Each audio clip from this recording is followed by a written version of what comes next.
On a lu la même chose là? Non, parce qu'il faut me dire. Oda, à quoi tu joues? Non, parce qu'il y a des mangas comme Sakamoto Days, Dandadan et Solo Leveling qui essaient de faire leur place. Mais si toi tu continues à tout rafler comme ça, comment tu veux que les jeunes pépites puissent progresser? Non, parce que là c'est vraiment une dinguerie. C'est quoi ce chapitre de fou furieux? Xebec, on m'en parle de ce personnage? Bon, je vais me calmer. Yo les gars, c'est le Révolutionnaire, j'espère que vous allez bien. Aujourd'hui une nouvelle vidéo review du chapitre 1155, l'incroyable chapitre 1155. On va faire la review complète du chapitre, mais bien évidemment avant de commencer, n'hésitez pas comme d'habitude à liker et à vous abonner. Ça donne de la force, chaîne 100% One Piece, donc n'hésitez pas à monter dans le train. Pour ce chapitre, on a le droit à un magnifique color spread, avec Luffy et Usopp en avant, et le God Zoro derrière comme d'habitude. Bref, ici c'est pas ça qui nous intéresse, mais plutôt le contenu du chapitre. On reprend directement là où on s'était quitté la semaine dernière, à savoir Xebec et son équipage qui rencontrent Loki. Et du coup, Xebec va tout simplement dire à Loki, Harald est ton père, parce qu'il est choqué, il savait pas qu'Harald était le père de Loki. Il va tout simplement lui dire, dis à ton père que tu es blessé, comme ça il reviendra directement. Loki, on le connaît, il va pas laisser passer ça comme ça, il va péter un plan.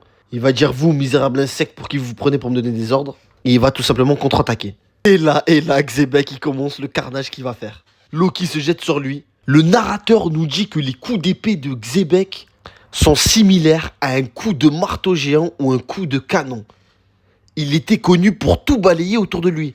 Et là, il va tout simplement massacrer le petit Loki. Et regardez-moi cette malveillance max, comment il réagit après avoir massacré un gamin. Non, vraiment, Xebec, c'est trop, il est trop dans la malveillance max. Et là, on a le droit à un flashback. Il y a 8 ans lors de la rêverie quand Harald et Xebec s'étaient rencontrés. Et là, le chapitre rentre dans une autre dimension. Xebec. Qui est ce fou furieux? Il est allé jusqu'à la chambre fleurie de Im en face de lui. D'ailleurs, on a Gunko qui est juste à côté. La théorie qui disait que c'était la servante de Im, elle se valide. Bref, revenons à Xebec et Im. Regardez-moi ce fou furieux. Xebec a dit à littéralement le maître du monde, je reviendrai ici même. Je reviendrai pour te malaxer. C'est ça en gros ce qu'il est en train de dire. Et le narrateur nous dit d'ailleurs que Xebec est un fan de Davy Jones. Mais qu'il n'ira pas plus loin parce qu'il connaît ses limites. Donc on comprend qu'à ce moment-là, il est encore inférieur à Im, même si pour moi, dans le futur, il l'aura surpassé. On se rend compte de la dinguerie que vient de faire Xebec là? Non, parce que je sais pas si c'est juste moi, mais il vient littéralement de mettre un coup de pression au maître du monde. D'ailleurs, le narrateur nous précise bien que c'est la première fois en 800 ans qu'un homme pénètre dans la chambre fleurie de Im. Le mec a littéralement tout cassé. Bref, attachez-vous parce que c'est que le début. Xebec a fait que des dingueries dans ce chapitre. On apprend que c'est la pagaille dans la rêverie parce que Harald est lui aussi en train de faire des scènes de son côté. Et là, Harald et Xebec vont se croiser. Harald comprend que c'est lui qui a foutu le sbeul et que tout retombe sur sa gueule. De son côté, Xebec ne comprend pas qu'est-ce que fait un géant dans la Terre Sainte. Et là, c'est juste du poulet. Quelle double planche de fou furieux. Harald et Xebec qui font un clash d'Aki des rois similaire à Barbe Blanche et à Roger dans le flashback de Oden. Non, là, c'est juste une dinguerie de fou furieux. Que ce soit du côté de Xebec ou de Harald qui a beaucoup trop été sous-estimé par la communauté. C'est confirmé, Harald comme Xebec ont le Haki des rois. Pour Xebec, en vrai, c'est pas une surprise. Mais pour Harald, qui est souvent sous-estimé, ça redore un peu son blason, sachant que c'est le roi d'Elbaf. Et le narrateur nous dit que leur choc, leur clash de Haki des rois a tout balayé sur un rayon de 5 km. Les deux personnages ont une puissance de fou furieux. Sachant que ce clash, c'est juste un bonjour. On sait que les personnages puissants, ils aiment bien se dire bonjour de cette manière. On l'a vu dans le flashback avec Oden, Roger et Barbe Blanche s'étaient rencontrés, et quand ils se sont vus directement, clash d'Haki des rois. Harald et Xebec, sans se connaître, ont fait la même chose. Ils se présentent l'un à l'autre, et donc du coup, après leur incroyable clash, les deux décident de s'échapper et Harald, ce fou furieux, il va sauter littéralement du sommet de Red Line. Non, Harald, les gars, il est beaucoup trop boosté, faut qu'on parle de lui. En plus d'être le père de Loki qui est littéralement un monstre, lui aussi est juste beaucoup trop fort. Il fait un clash avec le plus grand pirate de l'histoire, même s'il n'est pas encore à son prime, ça reste quand même un exploit exceptionnel. D'ailleurs, j'ai oublié de vous préciser, mais Rox a littéralement capturé 5 rois au cours de la rêverie. C'est une dinguerie. Bref, les deux se sont séparés et le narrateur nous dit que Xebec a été connu, très mal connu même depuis ce jour-là.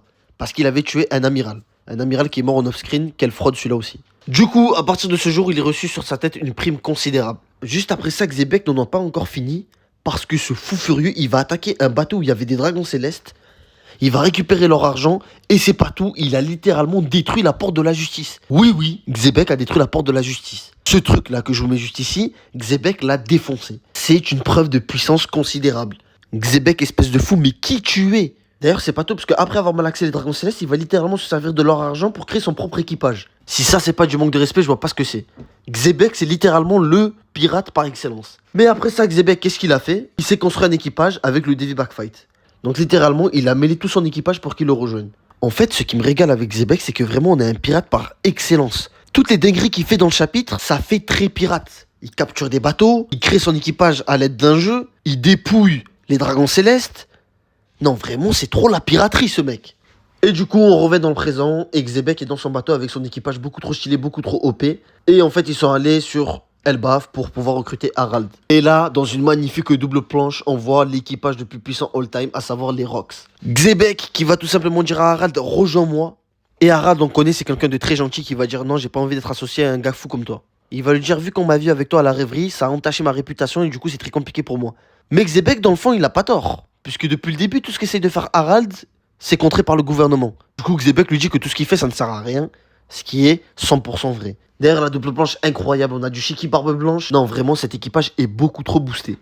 Derrière, Harald va dire que Elbaf a changé. Et Xebec qui reste campé sur position, qui va dire non, un guerrier ne change jamais. Harald va ensuite s'adresser à Shiki en lui disant pourquoi est-ce que vous suivez un type aussi fou que Xebec. Et là, on a clairement le parallèle avec l'équipage de Barbe Noire, à savoir un équipage qui est là que par intérêt. Puisque Xebec va dire que si Roxy meurt, il en a rien à foutre. Ensuite, on va voir la présentation d'un nouveau membre de l'équipage, Don Marlon, qui ressemble beaucoup à Capone Badge. Barbe Blanche, ça on connaît déjà. Ochoku, c'était l'amiral de la ruche. Vous savez, le mec que Barbe Noire a dû taper pour récupérer l'île de la ruche.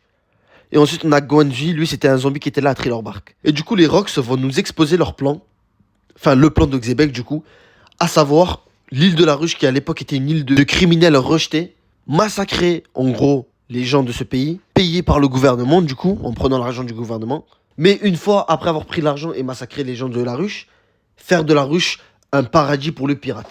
D'ailleurs, son but, c'est juste de faire chier la marine et le GM. Parce qu'il dit, j'imagine déjà la tranche que tireront la marine et le gouvernement. Ils se foutent de leur gueule. Il veut créer un endroit peuplé d'effroyables criminels. Xebec est juste trop fou. Et là, il va nous faire un speech incroyable. Cet événement marquera le prologue de ma vie et cette île en sera le point de départ. J'anéantirai les forces de la marine et je ferai tomber la Terre Sainte et pour finir, je deviendrai le roi du monde. En termes d'ambition, c'est pas ce qui manque. Xebec est juste beaucoup trop boosté. Et Harald va lui dire, mais t'es complètement fou, ton ennemi c'est le monde. Mais Xebec, on n'a rien à foutre. Il va lui dire que le pouvoir éternel n'existe pas dans ce monde. Il veut recruter Harald, mais Harald va encore une fois lui dire non. Et on a Loki qui écoutait la conversation, qui va être en larmes. Le narrateur va nous dire qu'il a été sauvé, mais pour l'instant on sait pas de quoi. Ah oui, d'ailleurs je vous ai pas dit, mais Loki est choqué que son père est revenu d'expédition uniquement parce que Loki est blessé. Et le chapitre termine littéralement par les Rocks 4 ans plus tard, après avoir échoué à recruter Harald, ont lancé leur plan, ont fait de la ruche leur île, et on voit le drapeau des Rocks à la fin. Pause la semaine prochaine, mais quel chapitre exceptionnel. J'ai pas peur de le dire, c'est le meilleur chapitre d'Elbaf. Xebec qui tuait. Xebec a littéralement un meilleur palmarès que tous les antagonistes de One Piece réunis.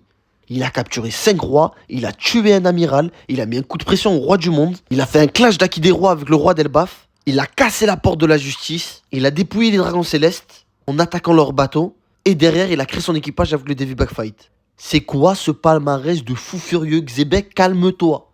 Bref, c'est la fin de la vidéo. Dites-moi dans les commentaires qu'est-ce que vous avez pensé du chapitre et quelle note vous lui mettrez. Et moi, je vous dis ciao.